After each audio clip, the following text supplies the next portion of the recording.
ஏன்னா செவ்வாய் வந்து மாத கிரகம் இல்லையா, டக்குன்னு மாறி மாறி போய்கிட்டே இருப்பார். ஒரு வருஷத்தில் வந்துட்டு மாறி போயின்னு இருப்பார். இந்த மாதம் உங்களுக்கு ஆடி மாதத்துலேயும் அங்கே இருக்கார். அது சுக்கிரன் வந்துட்டு மாற போகிறாரு.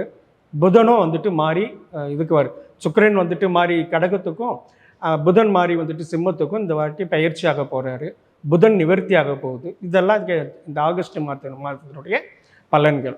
ரெண்டாவது என்னன்னு கேட்டிங்கனாக்கா, உங்கள் ராசியிலிருந்து 9ஆம் வீட்டில் வந்துட்டு ராகு இருக்கார். அந்த ராகு வந்துட்டு சதய நட்சத்திரத்தில் இருக்கார். சதயத்தில் ஒருவேளை உங்கள் பிறந்த ஜாதகத்தில் அங்கே ஒரு கிரகம் இருக்குதுன்னு வச்சுக்கோங்க.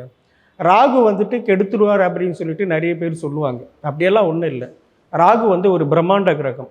நமக்கு பூர்வ புண்ணியம் நல்லா இருக்குது, தெய்வ அனுகூலம் நல்லா இருக்குது அப்படின்னு சொன்னால் அவர் என்னன்னு கேட்டிங்கனாக்கா, ராகு னுடைய நட்சத்திரமும் அங்கே இருக்குது. அதுதான் பெரிய விசேஷம்.